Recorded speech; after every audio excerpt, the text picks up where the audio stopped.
a campanha vai destacar a importância da rede de apoio para lactantes. Para mais detalhes, então, sobre esse assunto, nós recebemos a partir de agora, aqui no Tom Maior, a médica e coordenadora do Departamento de Aleitamento Materno da Sociedade Goiana de Pediatria, a doutora Simone Ramos. Doutora Simone, boa tarde, seja bem-vinda aqui ao Tom Maior.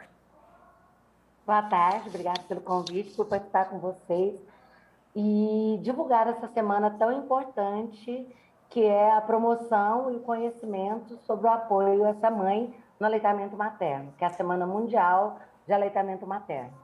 E, doutora Simone, como que vai funcionar, então, a campanha deste ano? Qual a proposta? Quais as ações estão sendo realizadas pela Sociedade Goiana de Pediatria?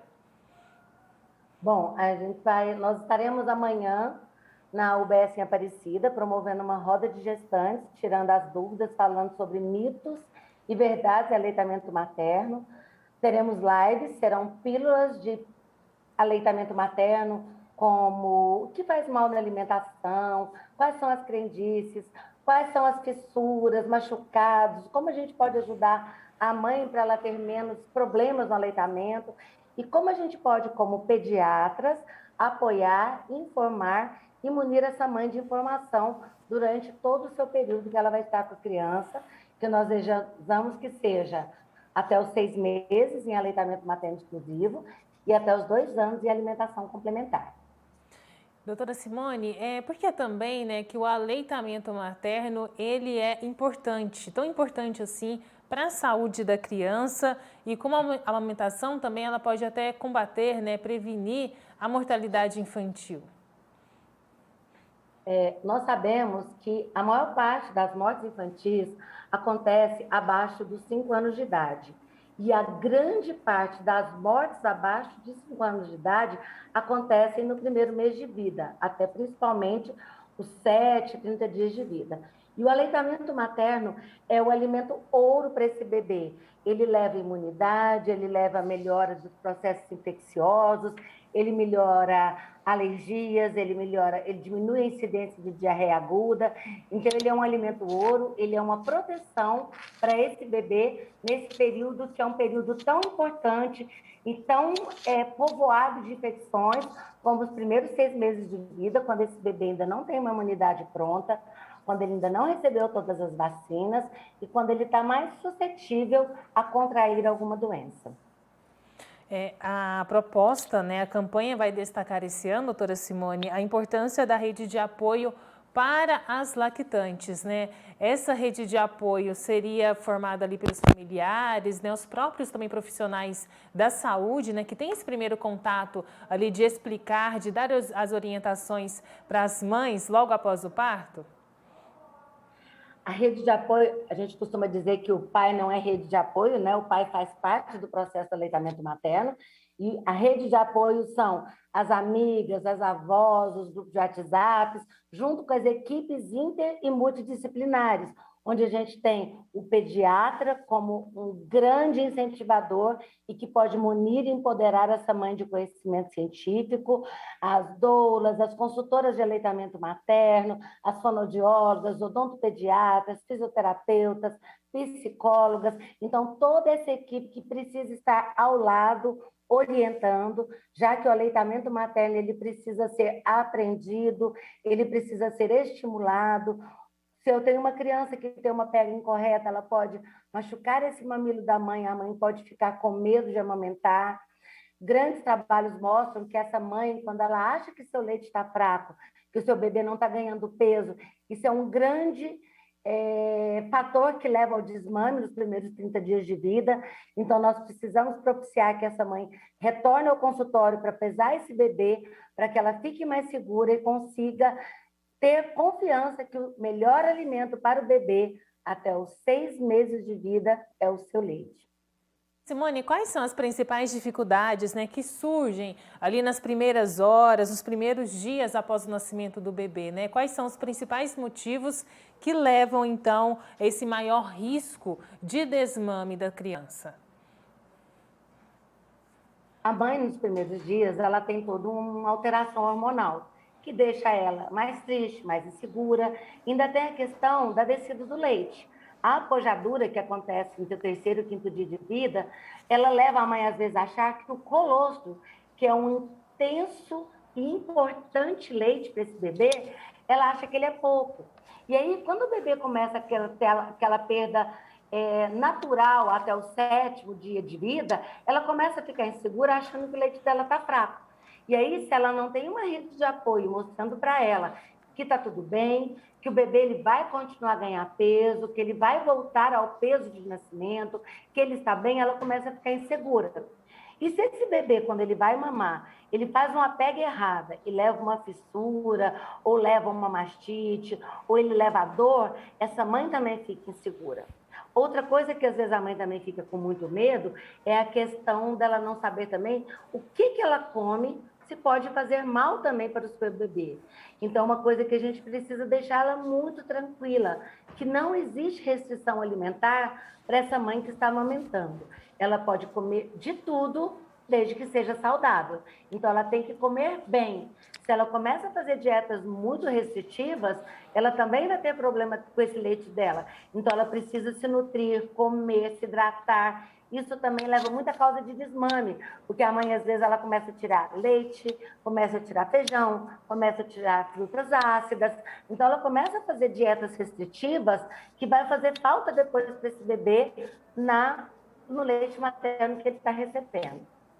Outro ponto importante também da gente falar aqui, doutora Simone, é falar que é preciso também uma atenção especial, um carinho para essas mães que não conseguem amamentar, né? A gente não pode falar que toda mãe consegue amamentar. Quais são ali os principais motivos também de algumas mulheres simplesmente não conseguirem, né?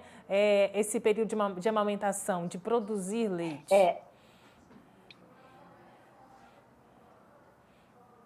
A gente precisa explicar para essa mãe que não está conseguindo. Então, por exemplo, uma mãe que teve hipotireoidismo, ou uma mãe com redução de mama, uma mãe que por algum motivo não consegue amamentar, ela precisa ser acolhida. Então, lógico que o nosso principal papel é fazer o estímulo ao aleitamento materno, mas nós precisamos acolher, orientar e também compreender quando a mãe tem algum motivo pelo qual ela não consegue amamentar, ou não pode, ou está impossibilitada. E não julgar, porque isso acontece muito. Então, por exemplo, uma mãe que fez uma cirurgia redutora de mama, ela vai ter mais dificuldade de amamentar essa criança.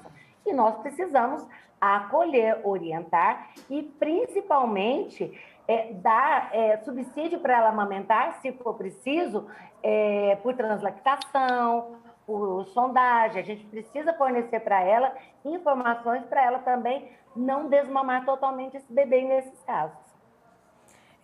Outro ponto também, doutora Simone, é esse período, né? Tem a licença maternidade, esse período de contato direto com a mãe, com a criança ali amamentando, mas chega a hora ali da mãe que trabalha fora de casa a retornar ao trabalho, né? Aqui no Brasil, quais são as garantias, né, que as trabalhadoras fora de casa têm para garantir as condições de que ela possa continuar amamentando esse bebê, mesmo ali após o retorno ao trabalho? Nós sabemos que, na maioria das empresas, são 4 meses de licença maternidade. Algumas a gente consegue, já tem 6 meses de maternidade. Existe uma lei que está em fase de... já foi aprovada, mas está em fase de ser instituída, que é aquela lei que não conta o período que esse bebê estava na UTI, quando ele foi um prematuro, para ser na licença maternidade, sim começar a contar essa licença a partir da alta do bebê da UTI. Então, a gente espera que logo ela consiga ser implementada. E existe também aquele acolhimento e aquele apoio à mãe nutriz, que para ela poder fazer ordenha e conseguir também dar o leite ordenhado para esse bebê que não pôde estar ao lado dela, por exemplo, nessas empresas que tem o lugar, o berçário para esse bebê estar junto. Então, a gente precisa não só orientar essa mãe para fazer ordenha e armazenamento do leite, se ela precisa voltar precoce ao trabalho, mas também orientar a mãe no sentido de, em caso de prematuridade, solicitar que essa licença não seja contada para ela conseguir ficar mais tempo com o bebê, e no caso, às vezes, também da mãe que também fez a sua adoção, para que ela também tenha a sua licença maternidade. Doutora Simone, para finalizar aqui o nosso bate-papo, queria que a gente voltasse a falar também a respeito das orientações. Esse é o principal fator que fazem com que as mulheres desistam da amamentação, a falta de informação, a falta de orientação, ou teriam outros motivos, né? Seja para a mãe de primeira, de segunda viagem, a orientação é sempre importante?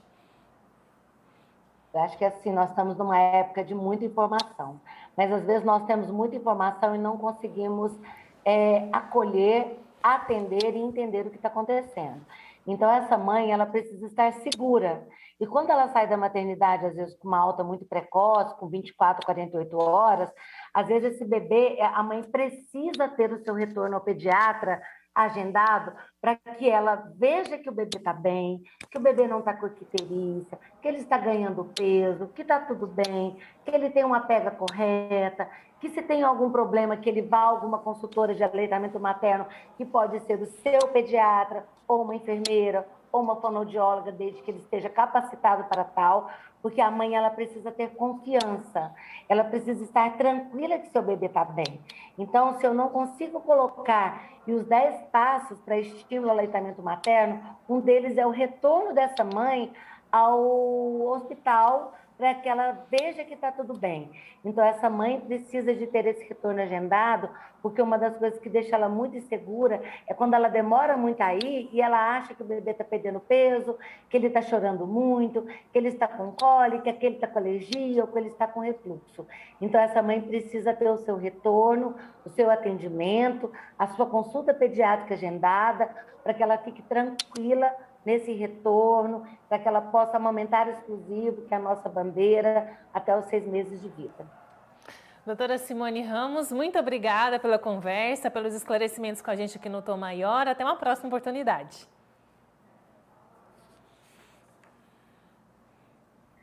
Tá certo, muito obrigada. E sempre que vocês tiverem alguma dúvida ou precisarem, a gente nos coloca à vontade. A Sociedade Goiana de Pediatria, através do seu Instagram, @Sociedade Goiana de Pediatria. Estaremos tendo live esse mês, eu espero que vocês nos olhem, nos assistam.